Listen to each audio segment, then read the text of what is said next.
And Dirk Stevens in the 44 car. It's Lee McAllister's house car. McAllister, a very famous car builder for the All-Pro Series. Had a number of different drivers drive for him this year. Toby Porter has driven for him, Hal Goodson, Marty Lindley, Bobby Gill, and now Dirk Stevens, the former Northwest Tour Series champion in that car 44. That's Tammy Jo Kirk, a 52 car, the Lovables machine. Getting a lot of pressure from Brian Ball in 04.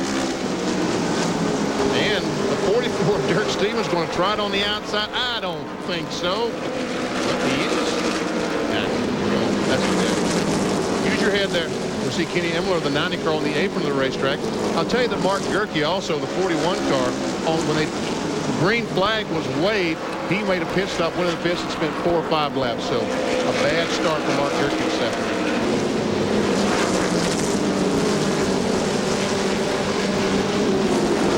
Watching Tammy Jo Kirk, who expects to make her Busch Grand National Series debut with that lovable sponsor out of Beaufort, Georgia, coming up in Richmond in September. There's Jeep Bloom's car number 38, having some trouble down on the inside. His first start in All-Pro competition this year. And there's our points lead to the 80 car. Toby Porter, the first time we've seen him. The black car in the middle of the picture. There's a battle for third spot. David Hutto in the red 43, last year's Goodies Dash champion, followed closely by Steve Allison and Rick Crawford. Back behind, that is in fifth spot, would be Crawford. Boy, Hutto has been impressive in the car number 43. He had never seen an All-Pro car up close until he got here on Friday morning. Had never driven Bristol, Tennessee in an All-Pro car, of course, and qualified this car fourth. And Steve Allison slipped or something because Crawford closed up right on the back bumper. And there's Wayne Anderson trying to go on the outside. We can see from his onboard camera on the roof of Wayne Anderson's car. It's Crawford's circle bar car in direct in front as they go by George Engel in 17. That's fifth and sixth position. Looking at the rear of the Ford Thunderbird, Rick Crawford, Wayne Anderson. Started back in ninth spot, now running in sixth position. And Steve Allison almost made contact with 79, the yellow car, that Spanx Overbeck. And there's another car, the one green and white machine of Steve Cook down the inside. The cars get by without any problem. That's a roof cam of Wayne Anderson. He blew an engine after 2 laps of practice. Never got any practice prior to qualifying, and yet still qualified in the 9th position inside of row 5. So he felt when the green flag dropped, he would be a factor. Here you see those cars, 3rd, 4th, 5th, and 6th. With Hutto in 3rd spot, Allison in 4th, the car number 2. Then comes Crawford in the 14. Then Anderson in the 25. And there's the lead. We see their leader, Ron Young, in some traffic. And Mike Cope. Oh, we got a spinner. That's Nipper Alsop in the 74. He was on the outside of the front row. And no caution flag, Jerry. No caution. Tough break for Alsop. He gets the car righted and headed in the right direction. Back up front, Ron Young in the car number 4. The Pizza Plus Chevrolet. Mike Cope. There's the 57 car running in 2nd spot. He had lost about 3 or 4 car lengths. Now pulls back to within about 4 car lengths of the leader. Brad Payne, the 22 car that they're going by. Mike Cope making a charge on our leader, Ron Young. Look again at what happened to Nipper Alsop a moment ago, just past the start-finish line. Well, there's 4 or 5 cars jammed up there, and wow, you can't tell who that black car is. Can't tell the number on it, but also goes around. He's fortunate he did not make contact with the inside pit wall. Looked like he was trying to jump on the brakes. He saw a slow car. He pulled down. It was a slow car in the lower lane. Might have jumped on the brakes and spun the car around. Ron Young, our pole sitter, continues to hold the lead here in the early laps of the Gambler Blast Boats 200 at Bristol Motor Speedway. Back with more live Slim Jim action after this. Tonight's ESPN Speed World presentation is being brought to you by Texaco Havoline Formula 3 motor oil. Controls volatility and fights vaporization. By Firestone, America's tire since 1900. And by Suzuki. Your Suzuki motorcycle and ATV dealer has the ride you've been waiting for and the financing to get it.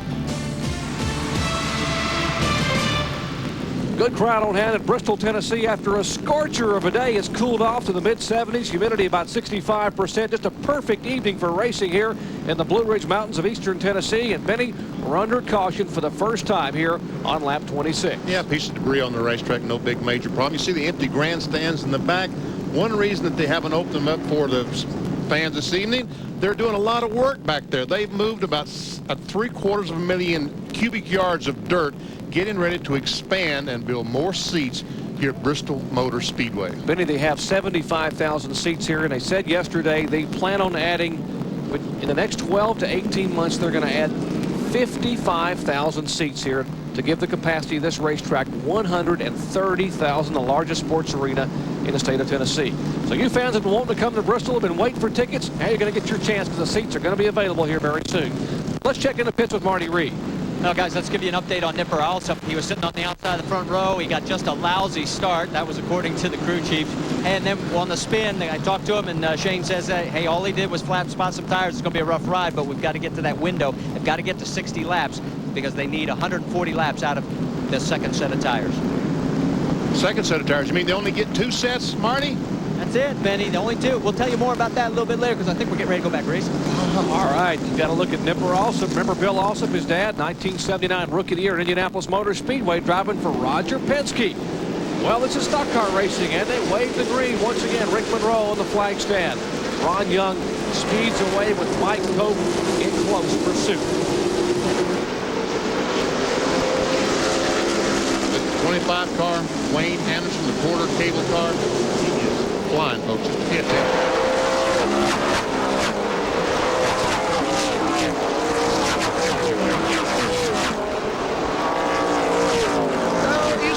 A fender fly off the 22 Brad Payne's car. Sutherland's got the left front fender missing. That's part of Sutherland's fender, that yellow piece of carbon fiber and fiberglass on the racetrack. And now there's the 23 car. Left front fender, part of the left door missing from Scott Sutherland's Wattle Paint Chevrolet. So I guess that the right rear of Brad Payne's car and the left front of Scott Sutherland's car made contact. That would be the logical assumption. Logical assumption. May be wrong, but it would just be logical anyway. All right, well, with caution out for the second time while we go find the left front fender from Scott Sutherland's car and other pieces and parts of that Wattle Chevy, we'll waddle toward a commercial. Back with more live action from Bristol, Tennessee. Right after this, stay with us. Second time today, back to within 3 laps under caution. We had some debris, some of the carbon fiber and fiberglass off these cars. There is Scott Sutherland's car number 23, still flapping the left side door. And he made a pit stop. I mean, he made a pit stop, and evidently they were not able to get the door glued or taped or nailed or whatever they're going to do to the suspension. Let's watch again and see if we can see if Sutherland, they aren't even close. How did that happen? I think they'd already had contact, maybe coming into turn 3, Benny, because Brad Payne already had damage to his car when they came out of turn 4, and apparently they are going to. I guess Sutherland was too fast down pit road. Marty, what's going on down there?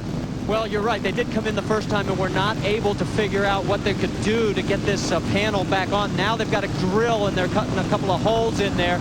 Then they're going to try and run a line through it and just tie it down to the framework, and that'll keep it from flapping up, hopefully. But you're right. He is going to get a 15-second penalty on top of this. Now they have got like a bungee cord almost on this thing. I think the wind's going to pull that thing. He's still going to be flapping in the breeze. They're going to keep working on it here, but it's going to be a long stop, and he's going to lose a lap, and Sutherland knows that, well, his chances of winning are over. Well, a tough break for Scott Sutherland. You see him working on the left side of the car there. In the Slim Jim Series, you cannot advance to pit. Even if you have a problem on the racetrack, you can't advance past the leader, and apparently that's what we were told by NASCAR. And he advanced to pit, and therefore that's the 15-second penalty, and that will cost him a lap. Tammy Jo Kirk, you saw her a moment ago. She's been on and off pit road a couple of times in the lovable Chevrolet as we get set for green flag racing. 36 laps of 200 here. The Gambler Bass Boat 200, now lap 37 for the restart.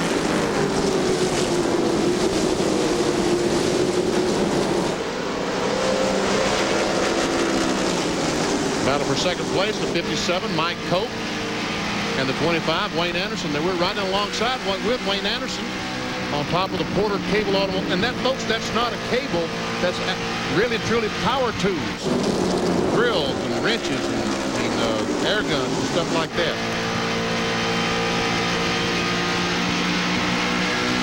Mike Cope, the 1994 Slim Jim All-Pro Series champion. He is yet to go to victory lane this year. Won 5 times a year ago. And Wayne Anderson, rookie driver in the 25 car. His best finish is second at Pensacola. He's never been here before. The first time he had come to this racetrack was Friday morning. He only got 2 laps of practice prior to blowing the engine. Put another engine in to qualify, and still qualified in the top 10. See Rick Crawford. There's David Hutto in the 43 and Sean Monroe, the 48. Surfer dude himself. John Monroe from out west. Many's talking about being a surfer dude. Young man, his family installs pools, spends a lot of time around water, either putting the pools in or on a surfboard. As he and David Hutto get together. Hutto started the year in NASCAR Goodies Dash competition, ran 5 races, won 2 of the 5, decided to get out of the Dash series and prepare to go Busch NASCAR. Oh, we've got a car on this roof down the front straightaway. That's Dirk Stevens in the 44 car. He tumbles back to his wheels. And the 96 car also involved. Stevens' car tumbled over on his roof, slid the length of the front stretch upside down, and then careened into the first turn wall, has come back on its roof. There's a 96 car of Dan Matthews out of Raleigh, North Carolina. The rear of his car heavily damaged. Dirk Stevens, is he driving that car? Where did the 44 go? Did he drive it? No, he stopped over there. Down on the apron of turn 2. Let's check out the speed shot. Dirk Stevens is going to get forced up in the wall by someone. There we see him climb the wall and go tumbling over on his roof down into turn 1. Now a shot from turn 1. There's Dirk Stevens, left side of your car sliding upside down. Now watch the back of the car tap the wall here, or maybe the side of the car. Yeah, that taps the wall when the car rolls back on to all 4s. Now here's another shot in real time. We'll let you watch and listen.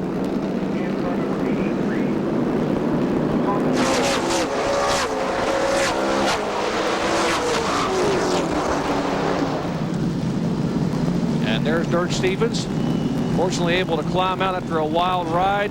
Hey, Dirk, how you doing? Oh, you're doing great, I guess. Yeah, don't forget nothing. Well, Dirk's first All-Pro. He's talking to somebody. Said, man, what are you doing to me? Hey, that was a wild ride, but fortunately he's okay and able to smile. His first start in All-Pro, well, an exciting one. Didn't last long, but he certainly has a memory from Bristol, Tennessee. Back in a moment. Stay with me. Under caution in Bristol, Tennessee for the 3rd time tonight, Bristol Motor Speedway. That's what's left of the 44 car. The very first time that Dirk Stevens makes an entry into NASCAR Slim Jim All-Pro competition. And he'll remember this one. A lot of action coming up this week. If fastest half hours in television, RPM tonight, Monday through Friday, 7 p.m. Eastern time. John Kernan will be on him along with Benny Parsons. And yours truly, Jerry Punches. We'll be bringing you all the action in motorsports around the world. IndyCar, NASCAR, Stock Car Racing, Formula One. We'll have it on RPM at 7 p.m. Eastern time. Then on Sundays, Kenny Mayne on hand as RPM at 6:30 p.m. Eastern on Sunday afternoon. Be sure to tune in to RPM tonight on ESPN2. Now let's take a look from Tammy Jo Kirk's vantage point, our roof cam on the lovable Chevrolet.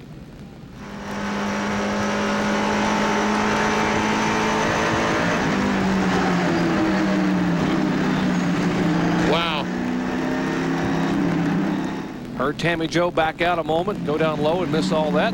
And she's been on and off pit road a couple of times. Marty Reed, what's her problem? Yeah, she's been having a heck of a problem with the car being loose, and every time they've been in, they thought they might have a little bit of handle on it. So far, they're still searching for it, and she's just lucky she didn't get swallowed up in that crash. She sure was. Benny, look at the bumper sticker up right behind her headrest there. That's their motto.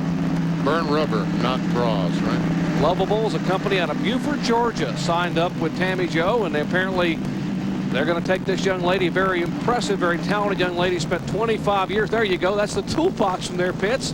They got a few other mottos we won't use on television, but they're having a lot of fun and certainly getting a very good sponsorship from a great company in Beaufort, Georgia. Going to make her Busch Series debut in Richmond, Virginia. We'll have that on ESPN coming up in September. Going to run 5 Busch Series races here the remainder of 1996. Still working caution number 3 at Bristol Motor Speedway. A wild ride by the car number 44, Dirk Stevens. He has walked away. We'll take a quick break and come back with more green flag racing action. Stay with us. Perfect timing back at Bristol, Tennessee. Green flag waves. Restart lap 51. We're a quarter of the way through this 200-lap event. 3 Chevrolets, a Ford, and a Pontiac. That's the top 5. They head off turn 2. Ron Young showing the way. There's Mike Cope in the 57 car. He's in second. Wayne Anderson, the rookie, really putting pressure on him.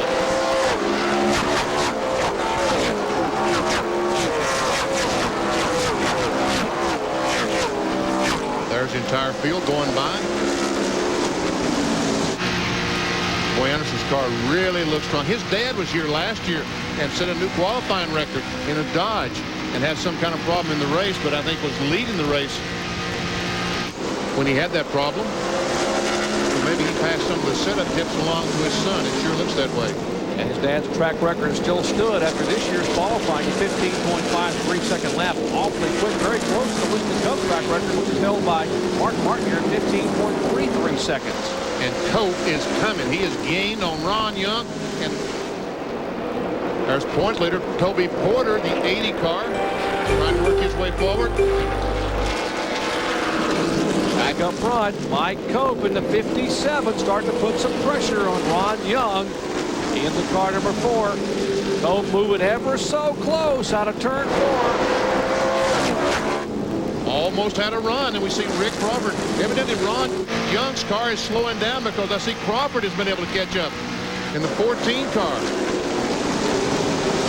And a change for 5th position. The car number 48 makes a pass. Sean Monroe goes by David Hutto to make that pass. Takes the position. Meanwhile, back up front, the front 4 cars are all together. Ron Young, Mike Cope. Young is the 4 car, Cope the 57. And we saw Scott Sutherland down on the inside. He's just having trouble keeping that fender door down, so you'll make another pit stop. One of many pit stops. Leaders work by George Engel, veteran of this series of a number of years. Work to the high side of the 03 of Ken Alexander. That's Wayne Anderson's roof camera. There's Wayne Anderson. Porter Cable, we mentioned he's a rookie driver, leads what is an incredible rookie competition this year. Stephen Christian actually leads the rookie points. Wayne Anderson second, and Nipper also third. Oh, here's some traffic right in front of our leaders. Brian Ball in the 04 car. There's the 10. Whoa, Anderson has to jump on the brakes, keep him tagging the back of Mike Cope. Ron Young tiptoeing around the outside of the 59 car. Bobby Ross Wood. Oh, Anderson almost lost it as he came off the corner. I don't know if the Crawford car tagged him in the rear or what, but he got the car extremely loose. And evidently, Mike Cope had some kind of problem trying to get by because he has lost almost a half straightaway on our leader, Ron Young. One of the slower cars slipped up in front of Cope, but he jammed on the brakes, and so did Anderson. Anderson did a great job just to hang on to the car. As you said, they've lost a lot of room. The leader there just entering turn 1, and the leader's coming out of 2. Anderson trying to get on the inside of Cope. He might have him down on the apron of the racetrack, almost make contact. Rick Crawford, the 14 car, behind this duel, watching everything.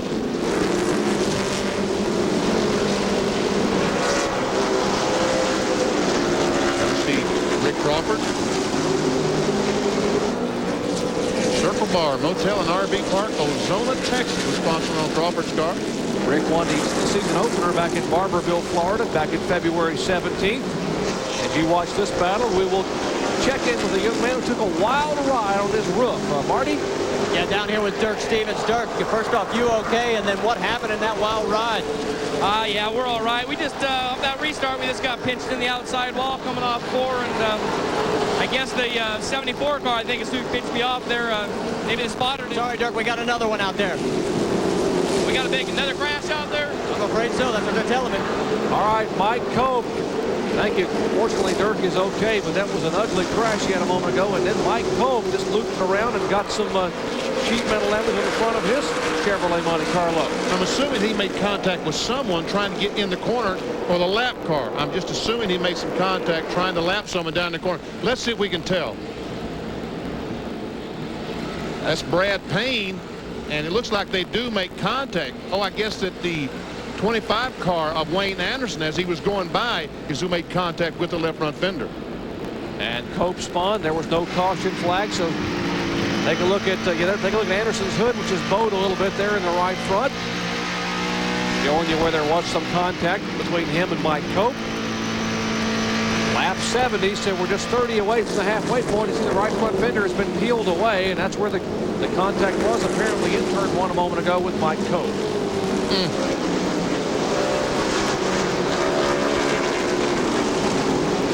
Well, the benefactor of all this has been that guy right there, Ron Young in the Pizza Plus Chevrolet, trying to pick up his third win in 1996. He is our leader here after 71 laps. Back in a moment. Back at Bristol Motor Speedway in the Gambler Bass Boats 200 NASCAR Slim Jim race, we approach the halfway point. Ron Young, the car number 4 to the right side of your screen, is the leader. There are 15 cars on the lead lap. Now, a moment ago, we had an incident involving the second and third place cars. We're going to show you that incident from Wayne Anderson's roof camera. He was the third place car, the 25, the white and red car. And that's Mike Cope in the 57, the Penrose car right in front. He makes contact with the 22 Brad Payne and loses control, and Wayne Anderson goes by. They make contact and some damage to the right front of Anderson's car, the left front of Mike Cope's car. That's Wayne Anderson we're riding with right there. Take a look at our field summary. Ron Young, Wayne Anderson, Rick Crawford, Sean Monroe. Good run for Sean. Brian Ross, David Hutto, his first All-Pro start in 6th spot. Conrad Burr, Jeff Fultz, a rookie. Kevin Evans, a pole sitter at Martinsville. Stephen Christian, a leading Rookie of the Year contender. There's our point leader, Toby Porter, now being shown in 11th spot. All 15 of those cars are on the lead lap. Battle for second place, that's Rick Crawford, the blue 14, and Wayne Anderson in the 25.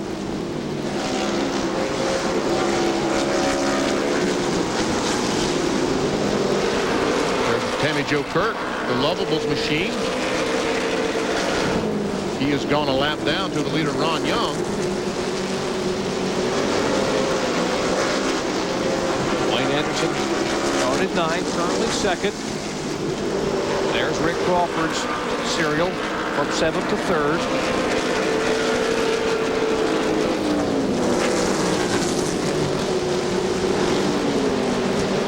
Now Anderson trying to slip his way by on the inside of Tammy Jo Kirk. Makes the move.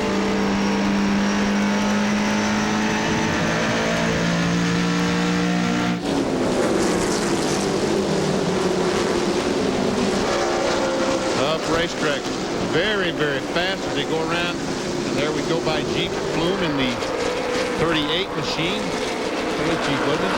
Yeah, that was Jeep making his first All-Pro start here of the year. Traffic very difficult here. The driver said it's about a groove and a half racetrack. The passing is very, very tough. Now you see that is Hank Parker Jr. right up in front of Wayne Anderson. He moves to the inside of Hank Parker, and he'll have to go around the 79 car. That is Spanx Overbeck. Meanwhile, there's the leader, Ron Young, as he tries to work his way around the traffic. The 95, Clifford Strickland, the Mississippi 1-800-WARMEST. Yeah, Pacific Department of Tourism sponsoring that car. You got to be proud of those guys. They worked all night putting that car back together to get him in the field. Talking about Clifford Strickland out of Petal, Mississippi, 95 car. And we see that Anderson and Crawford have almost caught our leader, Ron Young, once again. There's the lead of the race, Ron Young, Pizza Plus machine. I mentioned all these food sponsors. I picked right up on that BP.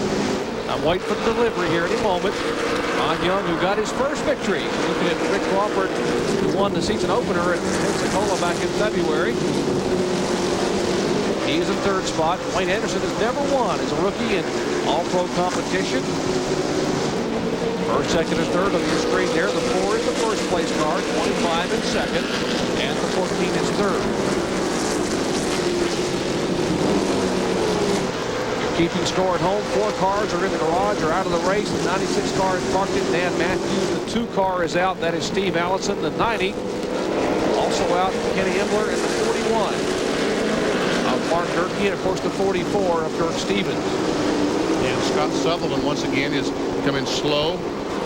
I guess he's leaving the pits, trying to get back on the racetrack. Spent many laps in the pit area. Back up front, we see Ron Young trying his best to get by Nipper also. The 74 car, the white 74, started on the outside pole, and a piece of fiberglass went on the racetrack. Meanwhile, a battle for the lead. Anderson. And Crawford closes in right on the back bumper of Anderson. Ron Young trying to work to the bottom of Nipper. Also heavy traffic. Now he is bottled up. There comes the second. Here comes Crawford. Car, and Crawford is going to go to the inside. No, he's going to get caught behind this lower car, the 10 car, and can't make it go. Anderson hangs on the second position. Crawford got bottled up behind some slower cars. We told you traffic was tough to work. And once again, Ron Young is hung behind 2 cars. Brad King, the 22, the 74 of Alsop. Now they snake their way through traffic. We are 5 laps away from the halfway point here in this 200-lap event at Bristol, Tennessee. Crawford made a daring move just a moment ago, but Ralph Burris in the 10 car was on the inside where he was supposed to be.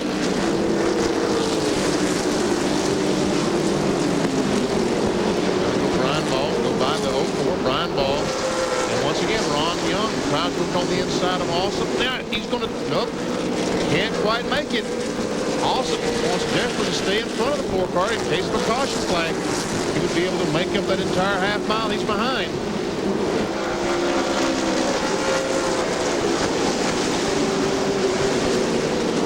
And Anderson goes up the racetrack. Here comes Crawford trying to get on the inside. Might have him this time, but there's some traffic once again. There's no place whatsoever to take a deep breath here at Bristol, Tennessee, Bristol Motor Speedway. Ron Young is our pole sitter. He has led since the drop of the green flag. That's the car number 4. 2-time winner this year. Trying to pick up his 3rd win. He'll get the halfway point this time by.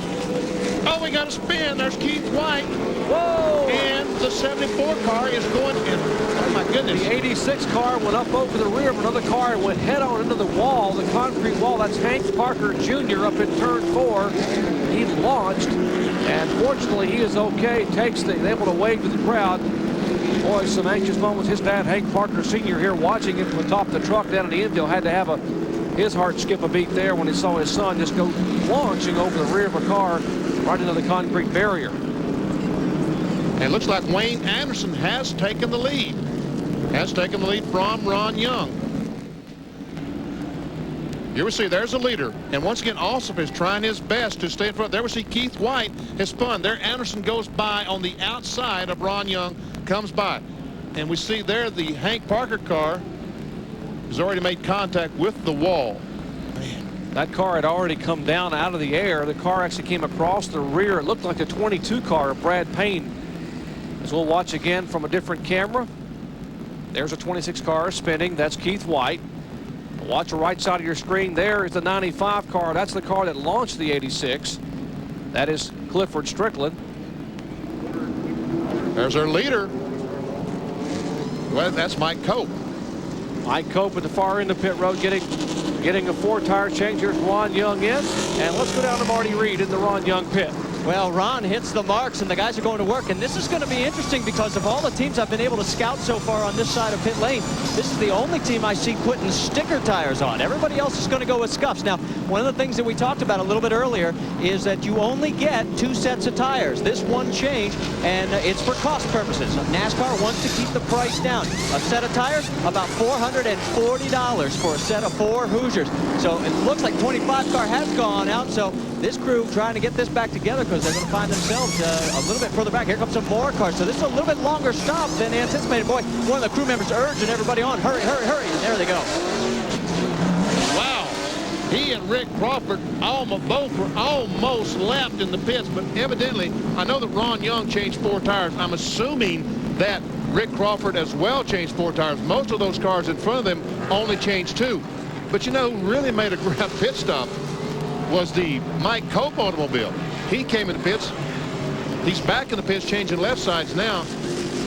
Yeah, he only changed 2 tires at first stop. He came back in, and they're going to put left side tires on that car. We might clarify, Marty's talking about you're allowed 2 sets of tires. NASCAR says you get the 4 tires that are on the car. That's considered 1 set, and you get 4 tires in your pit. So you actually can only make 1 pit stop, and most of those guys have made their 1 pit stop. The 25 car back on pit road. That's Wayne Anderson. He will come back in, and apparently they will change left side tires on his car. So they have used up their allowable 4 tires, and Marty, they're back in front of you. Yeah, that's exactly right. You talked about the fact that they went for 2 tire change. They're also spraying some water up underneath, so we may have a little bit of an overheating problem. And we're told 14 car is also back in the pit lane. So they've got the left side rubber on, and now we're finding out, we got an official from NASCAR holding the car, and now he's giving the signal to go ahead. There's Wayne Anderson. Here comes the 14 of Rick Crawford, Ray Stomkus and crew, putting left side tires on that car. So under caution here at Bristol Motor Speedway after lap 105. We'll take a break and come back with the car number 30 being shown as our leader. That's rookie Jeff Fultz. Back at Bristol after this. Back at Bristol, Tennessee, talking about slam bang action. How about arena football coming your way tonight from Phoenix, Arizona, the America West Arena out in Phoenix. It's going to be Anaheim taking on Arizona. That's midnight Eastern time, 9 p.m. Pacific. That's arena football right here on ESPN. Under caution for the 4th time at Bristol Motor Speedway. Our AutoZone recap, our leader, currently being shown the car number 33, Conrad Burr out of Concord, North Carolina. The Burr Construction Chevrolet has led 3 laps. There have been 3 lead changes. 4 cautions for a total of 22 laps. The average speed by virtue of the 4 caution flags, 85.159 miles per hour. Our leaders, Ron Young, who was our pole sitter. Wayne Anderson took the lead a moment ago just prior to that pit stop. And by virtue of the pit stop, Conrad Burr is our leader currently. Out of race thus far of the 36 starters, Dan Matthews, Steve Allison, Kenny Embler, and Mark Durkee. We'll take another break, and that's what's left of the Delco Voyager, car number 82. Hank Parker Jr., and thank you. Go Speed Racer, go. Thank you for that ESPN sign. And we'll come back to Bristol after this. Stay with us. To get the most out of this IndyCar, Patrick Racing put Scott Pruitt behind the